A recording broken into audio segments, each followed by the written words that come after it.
the Commonwealth Trade and Investment Summit held earlier this week in London. Kicking off with an address titled A New Commonwealth, Driving Global Trade and Investment, the summit focused on how member nations can collaborate to remove trade barriers and support sustainable growth. A key theme was unlocking investment in emerging cities across the Commonwealth, home to over half of the world's top 20 fastest growing urban centres. Common markets. Here we are talking about Commonwealth. And we do know that if we're going to have to grow at the scale we're talking about, we need to look at what are the key enablers to be able to work within a common market. And that's what the advantage of a Commonwealth is, because you have a huge opportunity to attract a high impact investment. And that's what we're here to basically pitch the state, to show that anywhere exhibits all the right conditions to nurture the sort of opportunities and development that we talk about, the African opportunity. Here you are talking about specificities. We're talking about specific areas that investors can come and complement what we're doing. And we're also talking about numbers, talking about the huge returns in those areas. So what we do as a state is that when we do not take a passive position about investment, we're very intentional, because we recognize from the onset that the sort of exponential growth that we've projected would only come from private sector investment.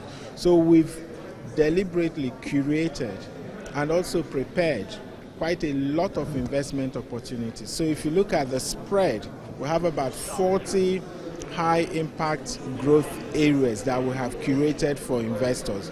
And we've helped de-risk those time it would have taken to do your full feasibility. So what you need to look at is, we've done the market assessments for you, we've done the financial modeling, we've also done all the technical analysis. So all you need to do is your desktop review, and then you come and invest. And that's what we've been able to showcase here. We've been able to demonstrate that we're going to make the process easy for you.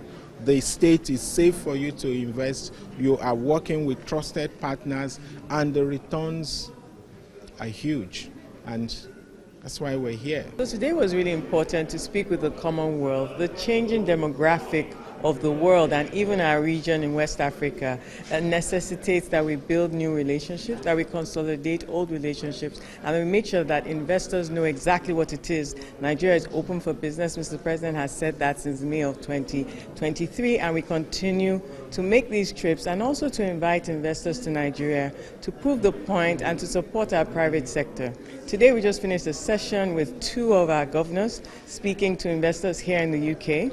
Lagos State Governor and Enugu State Government. They came here with their deal books, they came here with the priority sectors, and I was able to speak to the room as well to talk about the reforms that the federal government has instituted, and also to say about the next steps where we're going, the priority sectors, and to answer questions about the business climate. So this is the granular work, and we keep tracking. We made the point that investment announcements, as at December 2024, $50.8 billion for Mr. President's trips alone, and making sure that we track those investments. So investment announcements are one thing. What we hear in the room is they're asking about the financing packages, they're asking whether they can get sovereign guarantees. I'm like, no sovereign guarantees. We have de-risked transactions. Our Sovereign Wealth Fund, IFC, have de-risked some transactions. The state governors were able to tell them that there are different bouquets of de-risking and PPP options. So it's actually a working meeting, but they're closed doors. But we're able to share the sectors that are priority for Nigeria: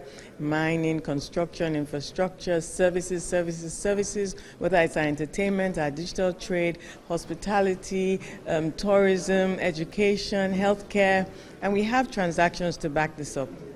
So as Ministry of Industry, Trade and Investment, we support other ministries. We work closely with other ministers. I work closely with the Minister of Health, for instance. There was a diagnostics firm, the largest in the world, saying how can they access the Nigerian market? They need hand-holding. And I said, sure, I'm going to introduce you to my counterpart. So this is how it works, and then you follow through. So it's not just about being here in the UK. It's about those emails that come afterwards, those meetings, inviting them to Nigeria, taking them around the country, and that's basically what the job is.